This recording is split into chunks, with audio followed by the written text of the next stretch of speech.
d'empathie apprenante, c'est aussi l'acceptation, donc c'est une forme d'empathie de je me mets à la place des gens qui vont apprendre. Et je me mets à la place pas uniquement pour comprendre comment ils apprennent, mais aussi les formats, les moyens, les profils d'apprentissage.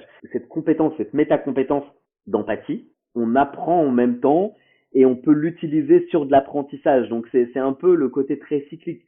Je suis en empathie pour montrer comment les gens apprennent et à mesure que j'apprends sur eux, je suis encore en empathie pour qu'ils aillent plus loin sur l'apprentissage, pour les faire changer. Au moment où ils changent, je suis encore en empathie sur eux et je change avec eux. Enfin, voilà. Et on boucle à chaque fois. Les entreprises les plus performantes seraient-elles celles qui bâtissent la capacité d'apprendre plus vite que la concurrence? Je suis Cyril Ijard et avec la société nous avons décidé d'aller à la rencontre de celles et ceux qui font l'entreprise apprenante. Responsables de la formation, DRH, directrices et directeurs d'universités d'entreprise, experts de la tech ou de la pédagogie, nos invités viennent partager leurs expériences, leurs apprentissages et leur vision du monde de la formation professionnelle et du développement des compétences. Au fait, c'est qui nous? Nous, c'est un collectif dont la mission est de faire des richesses humaines le moteur de performance des organisations. Et c'est grâce à nous que le podcast L'entreprise apprenante existe. Hello, j'ai une super nouvelle à vous partager. Nous, la société éditrice de ce podcast, organise l'Odyssée de l'organisation apprenante. Oui, une odyssée de une journée pour aller à la rencontre des meilleures pratiques, pour comprendre en profondeur la philosophie des organisations apprenantes, pour expérimenter des dynamiques d'intelligence collective et même être immergé dans le monde animal, véritable source d'inspiration pour nos organisations. L'Odyssée de l'organisation apprenante, c'est donc l'événement pour toutes celles et ceux qui souhaitent bâtir le futur des organisations. Cela se passe le 22 novembre 2022 à Paris. Les places sont limitées, donc foncez dans la description de l'épisode pour vous inscrire.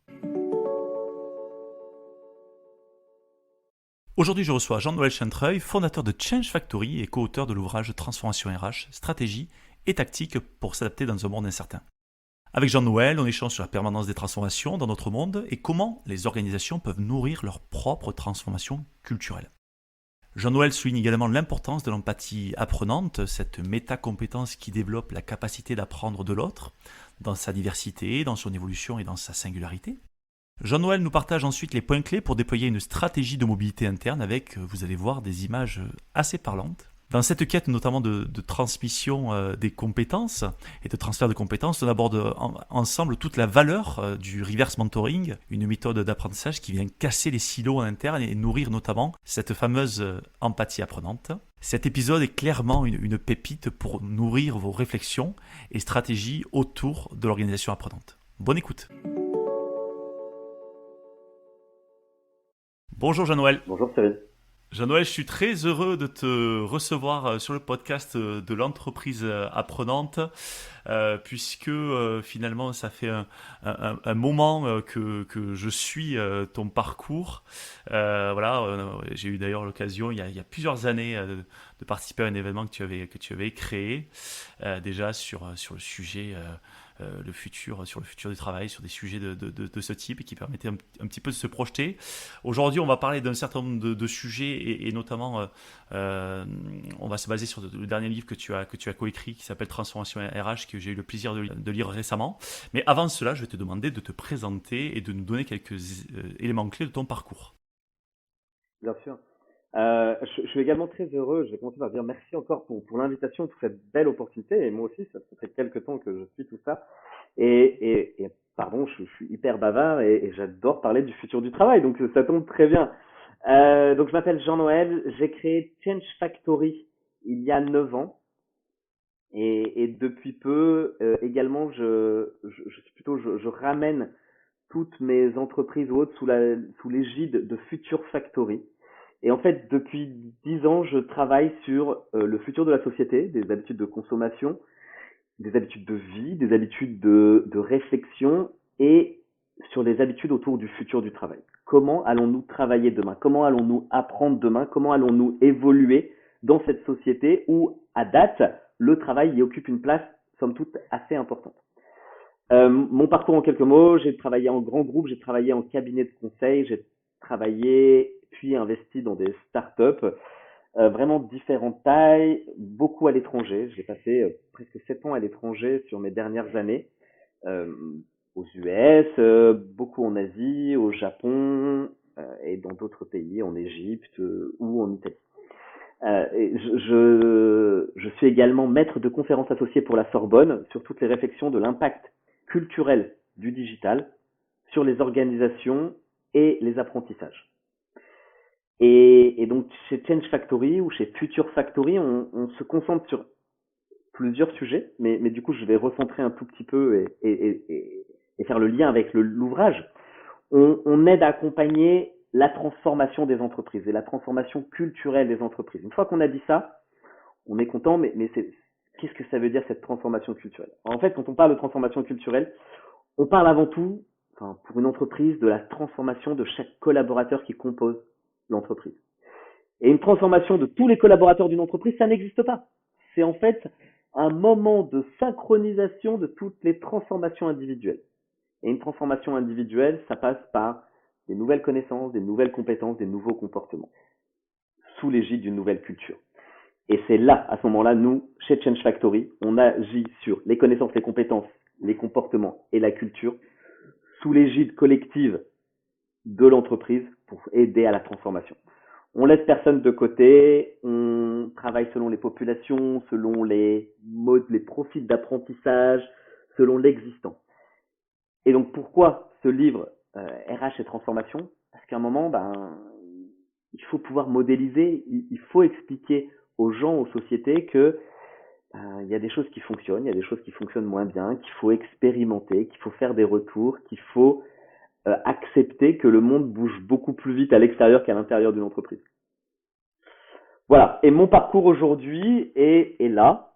J'adore pouvoir travailler sur ces problématiques de futur du travail, de futur de l'apprentissage et de réfléchir à de quoi aurons-nous besoin demain en termes de connaissances, de compétences, de comportements. Ok, super. Merci pour cette intro. Voilà, il y a plein d'éléments assez intéressants. Tu as commencé à parler de transformation culturelle et ça, on va en reparler parce que bien sûr, ça m'intéresse beaucoup, notamment pour ce podcast. Alors, effectivement, dans ce livre, comme j'ai dit, j'ai eu l'occasion de le lire, il est très riche parce que à la fois, il apporte des éléments un peu de prospective, mais aussi beaucoup de pragmatisme sur sur des missions qui avaient été réalisées, sur des retours d'expérience d'entreprises, d'acteurs qui ont mis en place des processus de transformation avec succès, aussi avec des écueils qui les partagent. Et donc voilà, donc j'invite tous ceux qui s'intéressent aux ressources humaines, mais surtout aux transformations, parce que et on va parler de transformation culturelle, et la transformation culturelle, ce n'est pas que le fait des RH. Je pense que c'est finalement un peu la mission de tous les collaborateurs qui doivent porter un bout de cette transformation. Et donc on va en reparler. Tu soulignes d'ailleurs dans le livre la permanence de la transformation. C'est vrai qu'on est dans un monde où on se rend compte que on n'a pas le temps de souffler, ça bouge tout le temps et ça bouge. On a l'impression, en tout cas, je ne sais pas si c'est vrai, peut-être que tu vas nous le dire, que ça bouge de plus en plus vite ou que les évolutions sont plus rapides, sont plus soudaines. Et tu cites notamment George W. Casey qui dit dans notre monde, la stabilité est une phase temporaire et l'instabilité la norme. Voilà. Et c'est vrai que quand j'ai lu cette phrase, ça m'a effectivement beaucoup parlé dans notre ère assez moderne. Et donc, face à cette permanence, tu prônes la mise en place donc, de cette transformation culturelle que tu as commencé à définir. Moi, j'aimerais bien qu'on rentre un petit peu dans le détail de cette transformation culturelle, de savoir finalement pourquoi il faut travailler sur cette transformation culturelle dans les organisations, pourquoi elle donne du sens dans cette phase de permanence du changement, et comment, très concrètement, en fait, on peut aller travailler cette transformation culturelle, parce que on le dit souvent, la culture c'est très très difficile à faire. En tout cas, le plafond de verre qu'on peut se mettre tous collectivement, se dire ouais, mais la culture d'entreprise c'est super dur à faire évoluer, c'est super dur à changer. Donc j'ai envie que tu puisses nous donner plein d'outils là-dessus. Oui. Alors, c'est une très longue question et c'est une question à beaucoup d'argent. Non, parce que tu mets le doigt sur quelque chose de très juste et je vais reprendre. Cette instabilité où notre société, elle a beaucoup changé. En fait, cette instabilité qui devient la norme, c'est quelque chose qu'il faut avoir l'humilité d'accepter. Et c'est très compliqué pour une entreprise. Parce que on parle de ce monde VUCA, c'est volatile, c'est incertain, ça existe depuis des années, mais en fait, ça existe certes depuis des années. Je ne sais pas si ça devient plus soudain, mais ce qui est sûr, c'est que ça devient plus marqué, plus brutal. Quand le Covid est arrivé, personne ne se doutait qu'on allait rester confiné et que l'entièreté du monde allait rester confiné et revoir l'entièreté de ses process, de ses façons de travailler. C'est la blague courait, tu sais, sur ces recruteurs qui disaient, est-ce que vous imaginez quelqu'un qui vous réponde en 2015, en avril 2015, ou est-ce que vous voyez dans 5 ans? Et que la personne répondait, je me vois en caleçon, chez moi, avec des caméras, à discuter avec des Brésiliens, des Australiens et des gens, et des Marocains, etc., pour faire des projets. Personne. Donc du coup, c'est là où c'est assez intéressant. Donc, accepter que cette instabilité est la norme ne veut pas dire qu'on doit créer, je vais reprendre un mot plutôt actuel, une éco-anxiété, parce que du coup, il y a des transitions à faire. Des transitions, des crises et des transitions vont devenir notre monnaie courante. Des transitions énergétiques, des transitions écologiques, des crises, des polycrises. Ce qui se passe en Ukraine et avec tout ce que ça impacte, c'est une crise et ça a un impact sur l'entièreté du monde. Donc, il faut avoir cette humilité de l'accepter et de s'y préparer. Donc, si tu veux, pour moi, quand on me demande, ah là là, qu'est-ce qu'on fait pour gérer notre transformation culturelle, la première chose, c'est l'acceptation qu'il va exister des crises et des transitions, des diagnostics de fragilité, de dire, ok, où est-ce que j'ai des points de fragilité dans mon organisation? Où est-ce que je dois me transformer? Est-ce que mes managers sont prêts à pouvoir être remplacés? Est-ce qu'il existe des plans pour dire, ok, je gère très bien mes montées en compétences et mes remplacements? Est-ce que mes RH sont à même de gérer des déplacements de foule soudains? Est-ce que on est prêt à quitter un pays, un territoire? Parce que là, on a parlé de l'Ukraine, mais demain, il y a une crise de l'eau, une crise de l'énergie dans un pays où il fait un peu chaud. Je prends l'Égypte. Il y a une crise de l'eau en Égypte. Qu'est-ce qu'on fait? On enlève tout le monde ou pas? Etc. Il y a des aspects techniques. Il y a des aspects de posture. Est-ce que c'est vraiment au RH? Parce que la crise ukrainienne, la plupart des entreprises, c'est les RH qu'on gérait. D'accord? Parce qu'on dit c'est des déplacements de population, c'est des packages, c'est du comp and ben, c'est des plans de formation pour la suite, pour repositionner, relocalisation et tout ça. Et on a posé la question au RH sur le droit, sur les populations, sur eux, tout ce qu'ils ont à absorber. Mais c'est d'une complexité. Personne n'est prêt pour ça. Aucune entreprise à date ne forme à gérer une crise ukrainienne. Donc, quand on me demande qu'est-ce qu'il faut faire pour une transformation culturelle, on diagnostique, on regarde toutes les frontières, toutes les perméabilités, toutes les fragilités, toutes les vulnérabilités, et on crée des plans de gestion des risques. Une transformation culturelle, c'est une humilité de l'instabilité et une gestion des risques. Et pourquoi ça doit être déployé par les RH? Ou co-lidé par les RH, copiloté, enfin voilà pourquoi. Et je fais une parenthèse, je suis entièrement d'accord. C'est une question d'acceptation de toutes les parties prenantes. C'est tout comme la RSE, tout comme c'est tout le monde qui met la main. C'est une stratégie d'entreprise. Et d'ailleurs, tu le dis toi-même, tu parles d'entreprise apprenante. Tu parles pas d'un département apprenant. Tu parles pas. Non, c'est l'entreprise apprenante. C'est une stratégie qui fait que l'entièreté de l'entreprise bouge. Parce que s'il y a un petit morceau qui reste sur le côté du style, ah ok, les marketing, les contrôles de gestion, c'est ok, mais la supply chain, non, on la laisse tranquille. Elle bouge pas, elle a toujours fait ça. Bon, on va dans le mur. C'est un morceau de l'entreprise qui ne bouge pas et c'est l'entièreté de l'entreprise qui ne bouge pas. Et donc, du coup, transformation culturelle et le mission du livre était vraiment de donner certaines clés, tant sur l'humilité, la culture managériale, la gestion des risques, le diagnostic, prendre le temps d'être honnête sur soi-même. Et c'est jamais facile pour une entreprise. Voilà. Et donc, de manière ensuite beaucoup plus pragmatique, comment on fait? On diagnostique par population, on diagnostique par département. et ensuite on travaille pas à pas. On fait pas de Big Bang, ça n'existe pas. Mais on se prépare. On accepte aussi qu'on ne sait pas ce qui va se passer. Donc on écoute les signaux faibles. Donc on va chercher. Donc on travaille en coopération. Donc on réfléchit sur comment on implique mieux nos prestataires, nos fournisseurs, pour ne pas avoir de rupture. On réfléchit sur quels sont les plans j'allais dire de contingency, pardon, c'est le mot anglais qui vient en premier, mais juste comment on fait en cas de problème, sans tomber dans ce que fait l'armée. Ok, il y a une attaque, comment on fait une simulation, mais je pense qu'il y en a de plus en plus des simulations de leadership ou de situations d'extrême, et pas uniquement des attaques terroristes, des attaques chimiques. Non, simplement, qu'est-ce qui se passe? Mon dernier point, et après je te laisse reprendre la main, c'est j'ai une affection particulière sur toutes ces notions de fresques. Alors on entend beaucoup parler de la fresque du climat, la fresque du numérique, la fresque des déchets. Pourquoi j'ai une affection particulière sur ça? Parce que ça donne de la matérialité à ces réflexions.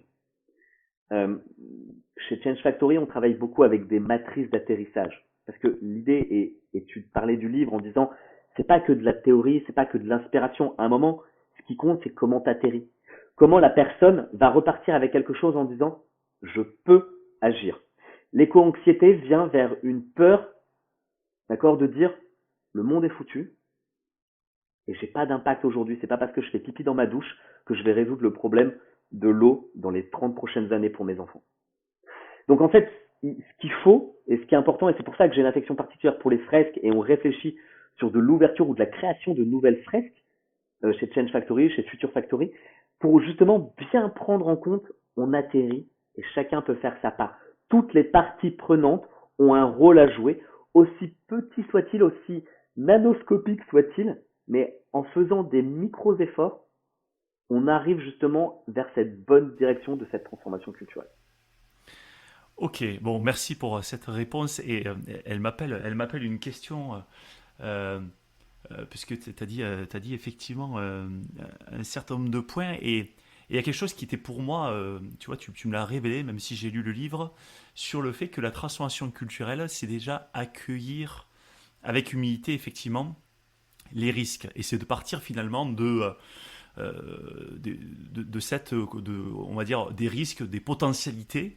Euh, Ça, c'est assez intéressant, je trouve, parce que finalement, souvent, tu peux te dire, dans une transformation culturelle, tu as envie, finalement, dans les directions, tu as envie plutôt d'imposer des choses. Tu vois, tu te dis, bah attendez, moi je suis Comex du groupe, on doit être sur une transformation culturelle, il faut finalement qu'on aille, on a une stratégie qui est claire, et donc il faut que culturellement on arrive à mettre en place ce pilier culturel qui, euh, qui vienne nourrir la stratégie. Est-ce que ça, c'est une lubie de direction générale?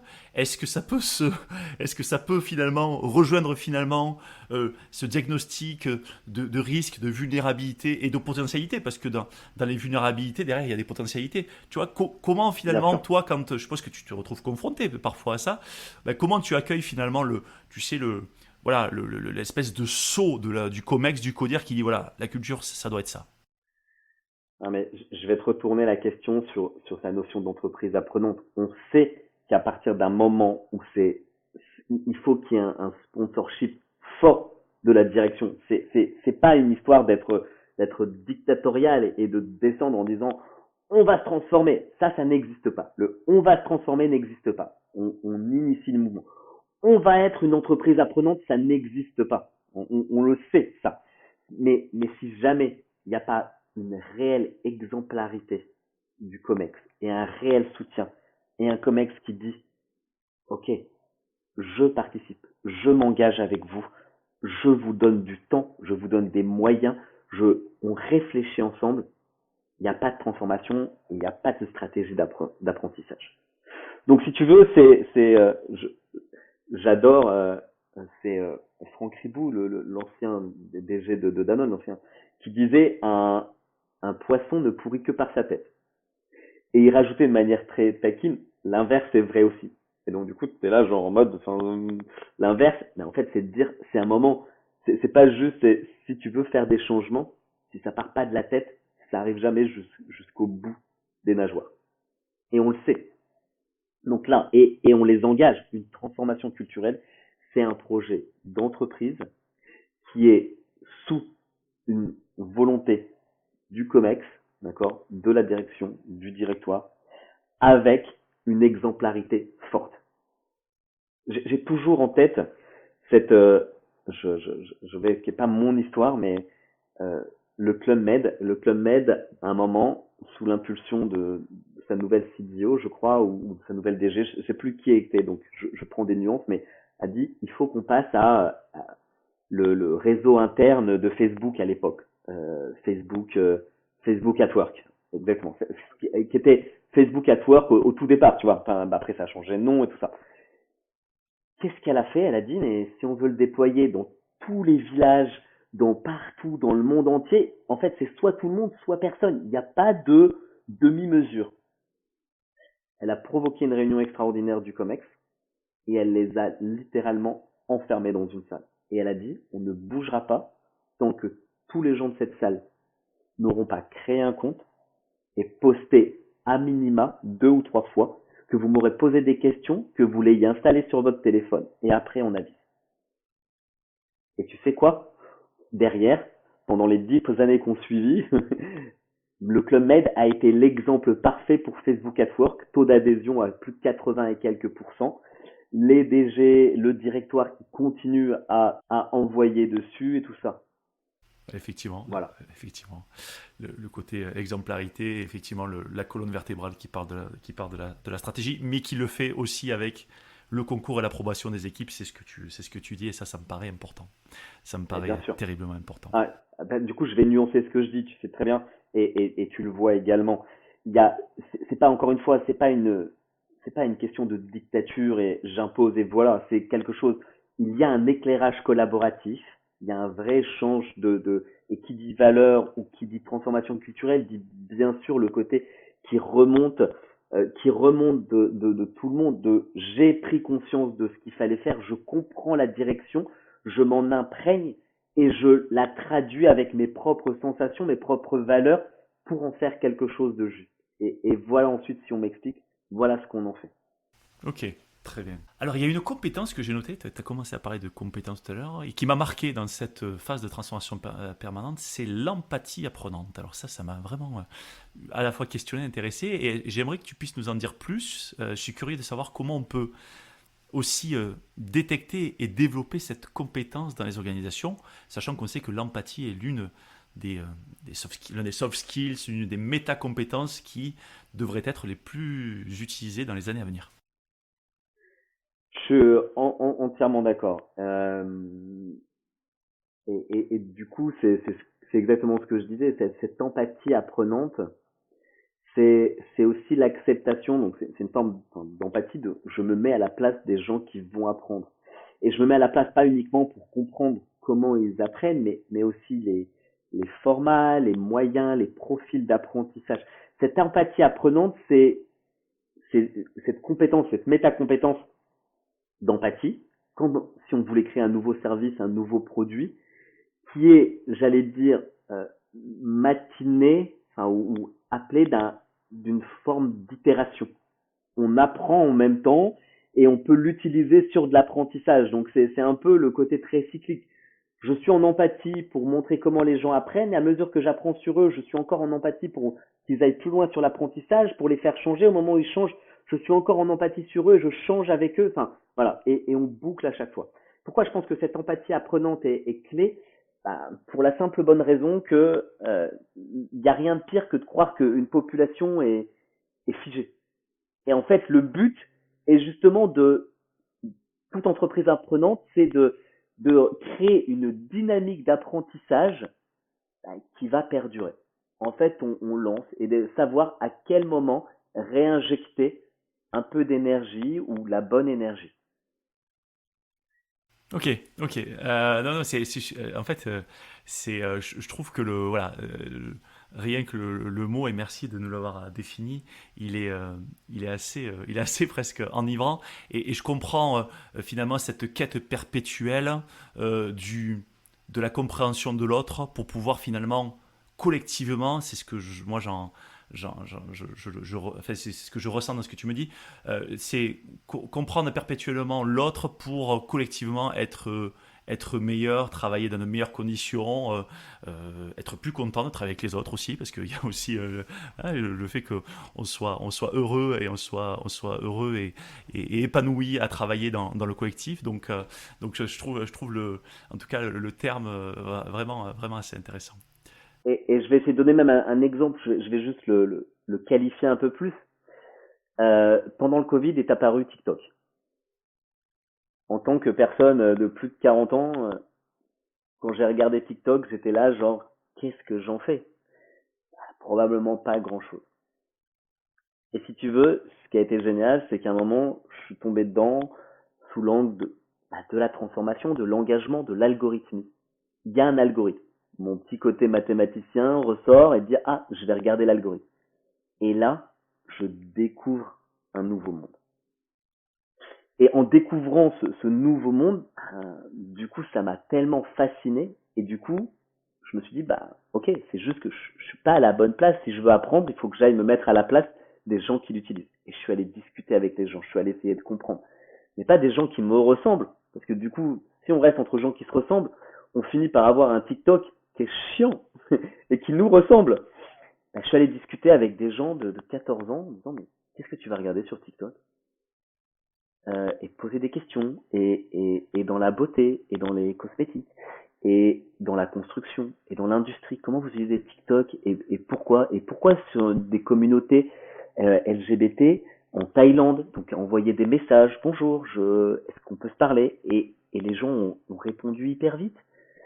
Et ce qui est parti comme quelque chose autour de la danse, d'accord, TikTok, des chorégraphies, enfin, finit par receler d'être un vrai trésor d'apprentissage, au point que même maintenant, ils sont en train d'ouvrir sur un TikTok for business, enfin, et donc un TikTok for learning, où les gens veulent apprendre via TikTok, sur les formats, sur la capacité à créer des accroches, à se positionner. C'est assez canon. Ouais, et c'est un super exemple, je trouve, parce qu'effectivement, je pense que bon nombre d'entre nous, on a tous des exemples où un jour on est allé explorer des mondes qui nous paraissent inconnus. Et on se dit, mais ça, je ne comprends même pas ce monde-là. Donc, soit je reste hermétique, soit je vais l'explorer. Ça a été le cas, et je prends mon exemple personnel, le jour où je suis allé découvrir la crypto-monnaie.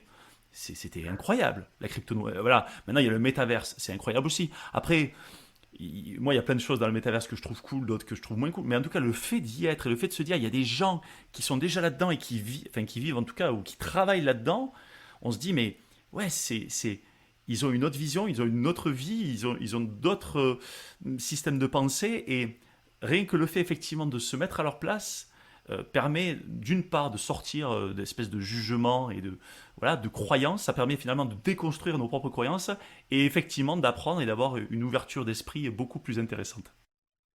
Ouais, non, et tu prends des points très techniques, et c'est toujours intéressant. Il y a quelques mois, je suis tombé littéralement sur tout ce qui est la poésie féministe.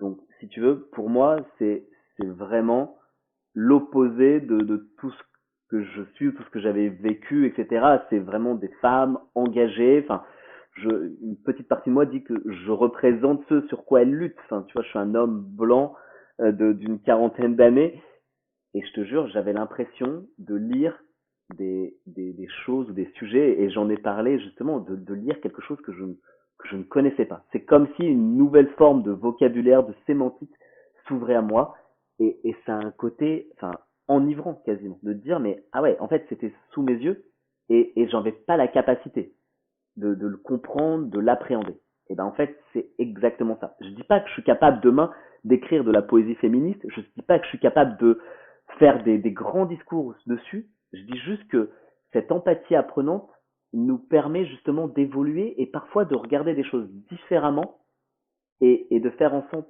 de mieux comprendre autrui pour justement gérer ces transformations. Alors, on va passer à un autre sujet, mais en fait, je fais plein de connexions cette conversation. Et figure-toi que j'ai vu, par rapport à ce sujet d'empathie apprenante, qui est quand même ultra intéressant, j'ai vu au sein d'une organisation, hein, si on revient au sein d'une organisation d'une entreprise, j'ai vu une étude récemment qui montrait que le principal contributeur à la productivité des entreprises, des organisations, c'est la diversité culturelle des collaborateurs. Au-delà même que de la diversité culturelle des managers. Qu'est-ce que ça veut dire? Ça veut dire que plus on a de diversité culturelle dans les entreprises, plus il doit y avoir une forme d'empathie apprenante, à mon sens, et plus si on développe cette empathie apprenante, on génère finalement de la productivité. Donc, enfin, en tout cas, moi, c'est le lien que je fais, parce que je me dis, s'il y a une diversité culturelle, c'est qu'à un moment donné, il y a des gens qui s'apportent, et il y a des façons de voir, il y a des histoires qui viennent s'entrechoquer, et qui viennent finalement presque s'embrasser autour d'un projet. Et donc, vas-y, je te laisse, je vois que tu as envie de réagir. Non, c'est assez génial et je suis entièrement d'accord avec ce que tu dis. Sauf que du coup, c'est comme tout, il y a des petits astérisques de dire, attends, ce que tu dis est très juste, mais en fait, c'est soumis à conditions. Et il faut pas oublier ça. La condition, c'est dans une entreprise ou dans un environnement où chacun peut exprimer et être fier et être fier de sa diversité. Oui, tu as Ce raison. n'est pas le cas dans tout. C'est pas juste. Donc l'étude est très juste, mais en fait c'est un prérequis tel que Exactement. bon nombre d'entreprises n'y répondent pas. Tu as raison. Tu as raison de le souligner. Et je pense qu'effectivement, celles qui ont le plus de diversité culturelle, c'est qu'elles ont mis en place ce prérequis avant. C'est qu'elles ont pu, Exactement. être dans cette honnêteté sur la diversité culturelle auprès de leurs collaborateurs. Ok, Jean-Noël, je voudrais qu'on parle. On est dans une ère un peu post-Covid. Alors, je ne sais même pas si on peut l'appeler post-Covid. En tout cas, on est dans une crise des talents, des compétences. On voit le Great Resignation qui a fait quand même beaucoup de bruit, et plus que du bruit aux États-Unis. Il commence à pointer le bout de son nez en France. On assiste à un gros turnover dans les organisations en France. Ça a explosé, on va dire, sur les 12 derniers mois. Face à cette nouvelle donne qui contraint et qui empêche la quête de performance des organisations, parce que chaque fois le turnover fait qu'il y a des fuites de compétences qu'il faut réactiver. Vous avez exploité notamment dans le livre le potentiel de la mobilité interne. C'est un sujet qui est important dans les organisations apprenantes à mon sens. Et moi, la question que j'ai deux questions. C'est pourquoi les RH doivent-ils activer beaucoup plus la mobilité interne qu'elles ne le font aujourd'hui, et quelles recommandations tu peux leur donner pour qu'elles passent à l'échelle sur la mobilité interne? Tu sais qu'on pourrait presque faire un podcast entier là-dessus, et pas juste un épisode sur la mobilité interne. En fait, c'est hyper intéressant. C'est très cyclique. Hein. Depuis une vingtaine d'années, on voit les moments où la mobilité interne est mise à l'honneur, puis elle tombe en désuétude, puis ça revient, et puis etc. Il y a vraiment un vrai mouvement en tant que tel. Voilà. Et là, dernièrement, la mobilité interne revient en force. Et les gens disent, ah, mais c'est super. Ah ouais, mais les gars, ça fait 20 ans, plus de 20 ans que c'est super, et toujours parce que, il y a une vraie force à ce croisement, à cette transversalité. C'est ce qu'on appelle de la pollinisation. Enfin, la pollinisation a toujours fonctionné. Quelqu'un fait du marketing, il comprend l'ADN de l'entreprise. S'il va faire de la supply chain, il l'emmène. Pardon, je me sens très égocentrique, mais je vais ramener ça à moi. Enfin, quand j'ai débuté dans l'entreprise où j'ai débuté, je suis passé par de l'efficacité industrielle, j'ai été sur le terrain dans le core business industriel du métier, des métiers, et j'en ai eu plusieurs. Et après, on m'a fait passer en contrôle de gestion. Et tout le monde était genre, mais pourquoi? Bon, c'était un peu le passage obligatoire, mais quand je suis arrivé en contrôle de gestion, je connaissais vraiment ce qui se passait. Je savais compter les différents items. C'était pas moi juste une suite de nombres, c'était de la matérialité et comment. Et je connaissais les gens dans les endroits, pour pouvoir les appeler. Mon travail en contrôle de gestion ou en gestion des investissements a été tellement facilité par ça, que je ne comprends pas que ça ne fonctionnait pas. Et ensuite, je suis passé en RH. Et on m'a dit, mais Jean-Noël, contrôle de gestion, RH. Bah ouais. Mais ensuite, toute la partie automatisation, usage de la donnée RH, toute la première partie a été très simple.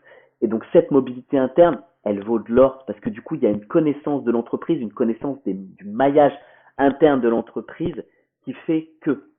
Alors, donc oui, on travaille beaucoup sur des plans de mobilité interne. Pourquoi? et par quoi on commence ou qu'est-ce qu'on doit faire.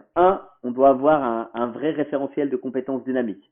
Parce que du coup, ça permet aux gens d'avoir une vraie perspective d'évolution de carrière. Et j'ai envie de dire, c'est en même temps très bon pour votre marque employeur et pour l'attraction, parce que du coup, ça donne de la perspective aux gens. Et les plus jeunes à date, c'est ce qu'ils veulent.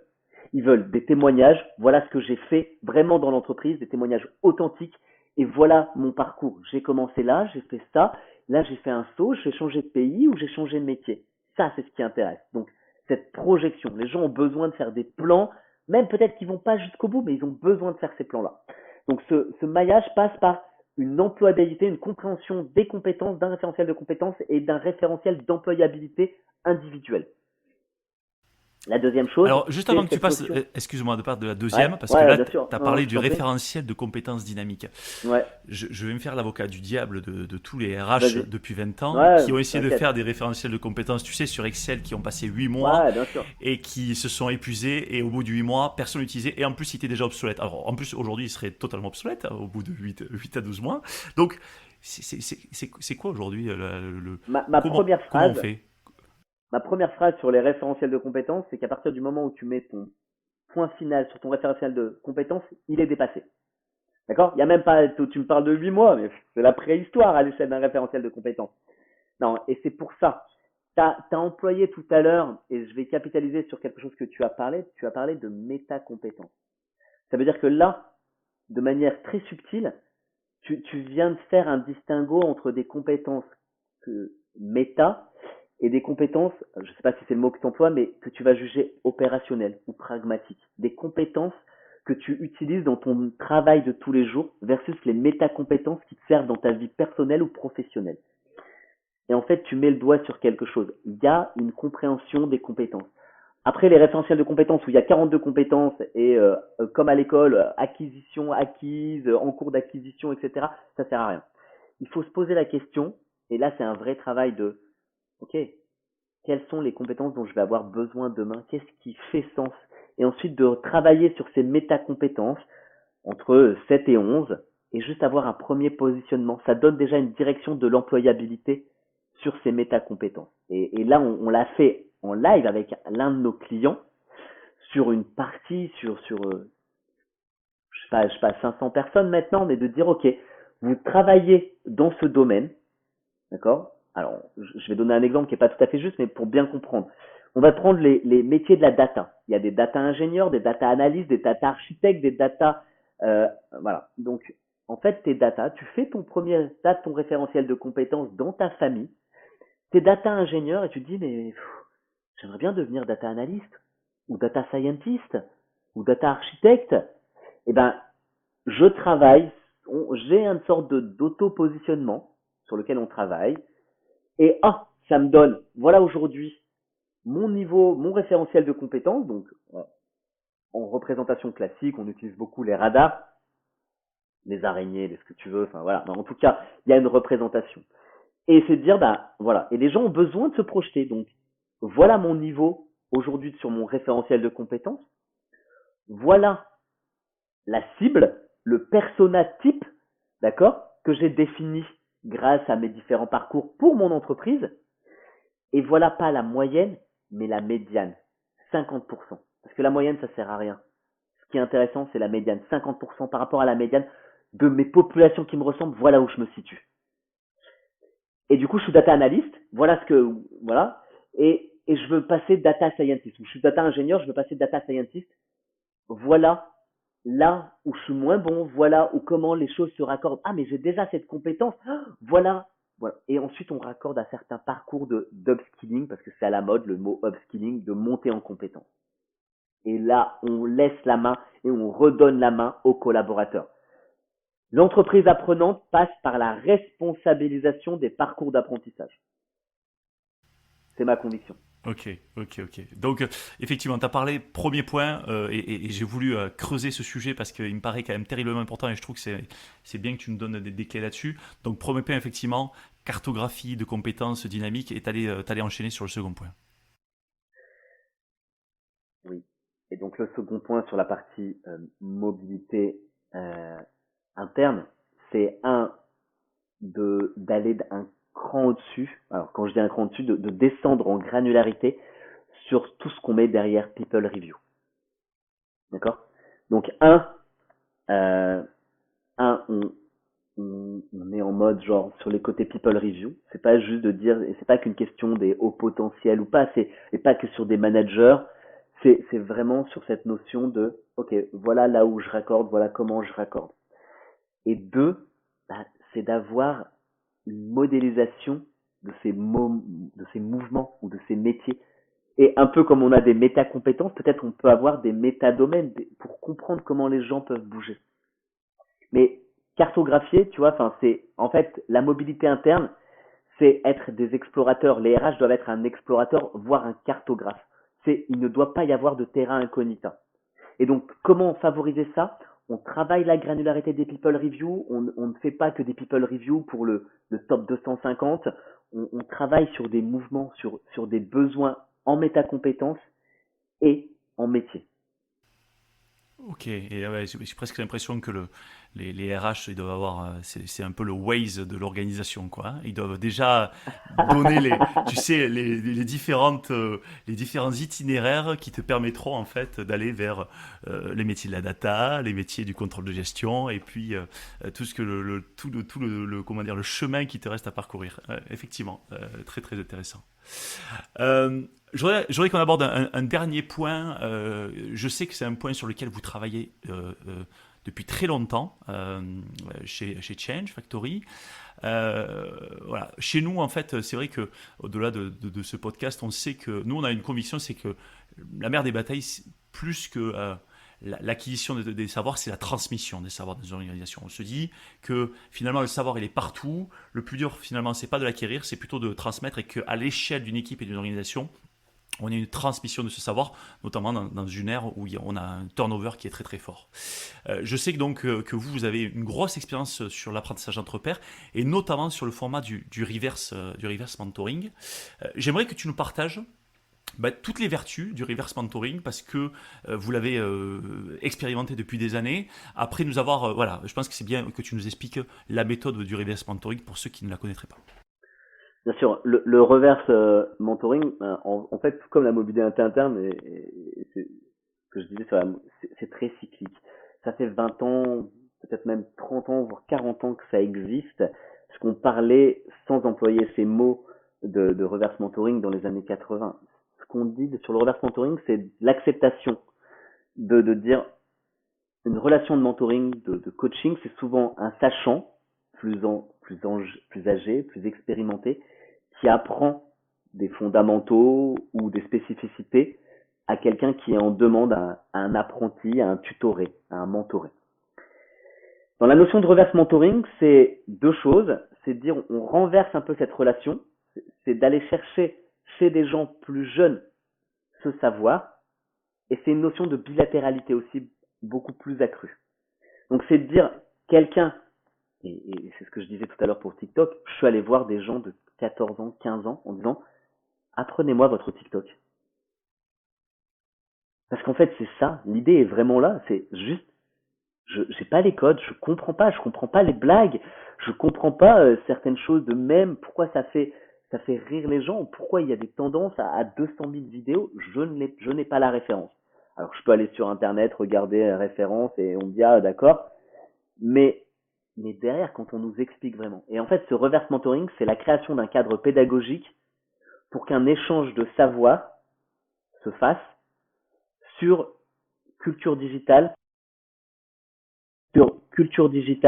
versus culture de l'entreprise ou culture sociétale. Donc concrètement, on crée des programmes pour que des gens plus jeunes aillent expliquer ce que peut vouloir consommer une génération Z, ce que peut vouloir utiliser, les différents points de contact, comment utiliser tel canal. Parce qu'aujourd'hui, quelqu'un qui a 20 ans, il n'utilise pas Twitter comme nous. Ça fait mal quand tu me le dis, mais Pardon, c'est vrai, hein, c'est vrai, sais, hein. c'est vrai. Non mais moi je me sens, chaque fois que j'ouvre TikTok, je souffle avec ce côté genre ah ouais, je suis vieux quoi. Et, euh, et dans tous les programmes de reverse mentoring que tu as vus, euh, on sent hein, le côté, et c'est important de le dire, la bilatéralité, c'est-à-dire qu'en fait, dans reverse mentoring, c'est dans les deux sens finalement, au-delà de que ce soit du jeune vers le plus ancien, c'est dans les deux sens.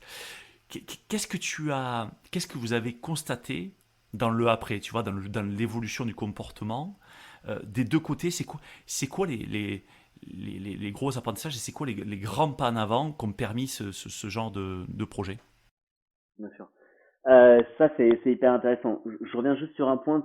Ben, aujourd'hui, le mot reverse mentoring est moins utilisé. Enfin, ça revient un peu à la mode, mais en fait, on parle aussi, et j'en ai parlé tout à l'heure, du côté upskilling, monter en compétences. En fait, ce qu'on veut, et tu l'as dit toi-même, c'est cette notion de transmission, de gestion de la connaissance. Et qui dit gestion de la connaissance, et j'en parlais au tout départ, une transformation, c'est de la connaissance.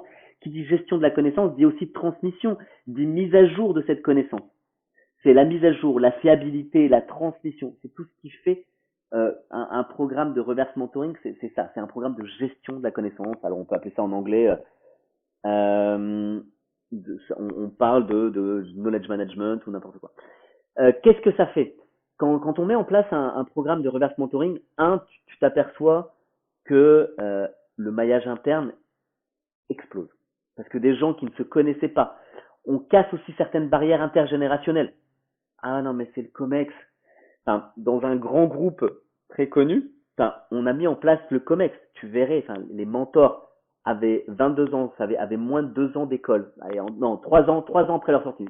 Premier job, tu vois, 3 ans après l'école, ils dirigeaient le PDG qui prend la parole sur LCI ou sur Radio Classique tous les 2 jours. Donc, si tu veux, il y avait vraiment un besoin de formation en posture. 100% des gens qui sont passés par des programmes de reverse mentoring, et enfin 100%, non, j'exagère, je vais essayer de nuancer parce que j'ai pas tous les retours non plus, mais la grande majorité ont vu leur carrière exploser. Meilleure compréhension de l'entreprise, meilleure connaissance des rouages, meilleure posture, travail sur la posture, meilleure modélisation des connaissances. Donc, qui dit meilleure modélisation des connaissances, quand tu enseignes, tu es obligé de modéliser tes compétences, donc meilleure exploitation de ces connaissances. Qui dit meilleure exploitation de ces connaissances dit monter en compétences, même pour le mentor qui transmet au mentoré. Tu casses ensuite les points de génération, tu ouvres les possibilités sur la mobilité interne parce que les gens disent ah mais je savais même pas que ça existait, je savais même pas que l'entreprise faisait ça, on finit par être cantonné, tu casses les silos sur la génération et sur les métiers. C'est super. Alors, l'exemple, il est quand même juste génial parce qu'effectivement, ça donne clairement le COMEX qui sort hein, tu sais, de sa tour d'ivoire, comme on peut dire souvent, et Exactement. qui a l'humilité. J'en reviens au début de notre échange, qui a l'humilité aussi de se dire on peut apprendre de tous, hein, et on peut apprendre à tous et on peut apprendre de tous. Donc ça, c'est On super boucle, intéressant. on boucle Exactement. l'humilité. L'humilité est clé, l'humilité managériale. Je ne sais pas tout, ou l'humilité en général, je ne sais pas tout sur ce que va arriver sur notre société. Je fais en sorte de me préparer, d'écouter toutes les voix, toutes les parties prenantes pour en faire quelque chose. Effectivement, l'humilité. On ressent dans tout ce que tu as dit, à la fois l'humilité à l'échelle de l'individu, à l'échelle du manager, mais aussi à l'échelle de l'organisation, hein, l'humilité de ne pas savoir ce qui va se passer demain. Donc l'empathie, de comprendre les autres, de comprendre les autres organisations, de comprendre le monde. Ça, c'est voilà, je pense que c'est ce qu'on peut retenir notamment de notre échange. Dernier point, Jean-Noël, j'ai pas pu aborder tous les sujets présents dans le livre et j'inviterai les auditeurs à aller se le procurer. Donc c'est RH transformation RH, stratégie et tactique pour s'adapter dans un monde incertain qui est édité chez Duno. On dit Duno, Duno, je crois. Hein, Duno. Duno, ouais, voilà. Est-ce qu'il y a un dernier sujet que tu aurais aimé aborder en 2 minutes qui vient du livre, Ouais. voilà, qui permet en fait d'ouvrir. Alors, en fait, je vais même exploiter le côté empathie apprenante parce que bah, du coup, le livre a déjà été écrit. Alors, on sait que on a rendu le manuscrit bien avant qu'il soit publié et tout. Donc, on apprend déjà après ce livre. On a déjà des retours, des choses, des envies de modification, de percer. Et en fait, quand je t'entends parler d'entreprise apprenante et nos questions et nos échanges, c'est plutôt le côté, on a déjà essayé d'aller un cran plus loin. Et ce cran plus loin, c'est on monte un programme qui s'appelle Rising Leaders. c'est Rising Leader, c'est comment on fait pour faire émerger les leaders de demain. Alors, ça, c'est le côté leader, un côté très pompeux. Ça peut être les managers de demain, mais c'est les managers au sens aussi bien des grands groupes que des startups, parce que les managers de startups ont besoin d'être accompagnés, les managers de PME ont besoin d'être accompagnés. Il n'y a pas que des leaders à Paris dans des entreprises du CAC 40. Ce Rising Leader, on nous fait nous poser 3 questions. Qu'est-ce qui est bon pour moi en tant qu'individu? Qu'est-ce qui est bon pour l'organisation, l'entreprise? Qu'est-ce qui est bon pour la planète? Quand on arrive à faire en sorte de répondre à ces 3 points, donc, et de faire en sorte que ces 3 points sont amenés et on apprend, donc on a des apprentissages de compétences techniques, d'anticipation des signaux faibles, de gestion des risques, des compétences de savoir-être sur le feedback, sur l'empathie apprenante, des compétences autour ou des ouvertures à des problématiques. Comment on fait quand des gens s'effondrent sur la santé mentale, sur l'éco-anxiété? Qu'est-ce qu'on fait quand quelqu'un vient nous voir, quand je peux pas travailler chez moi parce qu'il fait 40 degrés et j'ai plein de problèmes. Enfin, sur ces enjeux climatiques aussi, sur ces enjeux de valeur qui découlent de ces enjeux de transition énergétique ou climatique. On est en train de travailler sur quelque chose qui s'appelle Rising Leader, qui est un programme d'ouverture en coopération, en cooptation. Pourquoi? C'est dire, oublions les notions de compétition. À un moment, on doit toutes les parties prenantes, tous les acteurs doivent travailler pour élever, pour faire grandir cette génération de leaders qui vont amener à trouver des solutions pour notre futur. Ok, merci pour ce beau mot de la fin. On aurait pu ouvrir sur presque un nouveau champ, tu vois, philosophique autour de coopération ou coopétition versus compétition, mais en tout cas, voilà, moi je suis assez aligné à ce que tu viens de dire. Et merci pour ce mot de la fin et pour effectivement ce projet auquel je comprends tout à fait la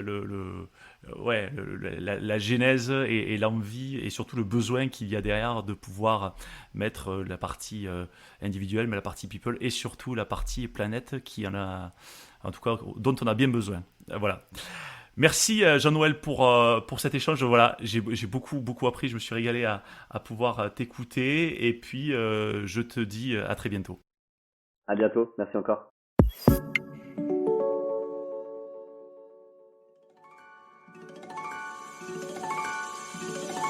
Attendez, ne partez pas si vite. Vous avez aimé cet épisode? Dites-nous-le en laissant un commentaire, en le partageant auprès de vos collègues ou sur les réseaux sociaux et en laissant 5 étoiles sur Apple Podcast. Cela nous aide vraiment à faire connaître le podcast et nous motive à produire de nouveaux épisodes. L'entreprise apprenante vous a été présentée par nous. Nous est une entreprise dont la mission est de faire des richesses humaines le moteur de performance des organisations. Retrouvez-nous sur nous.co, NOOUS.co. À très bientôt sur l'entreprise apprenante.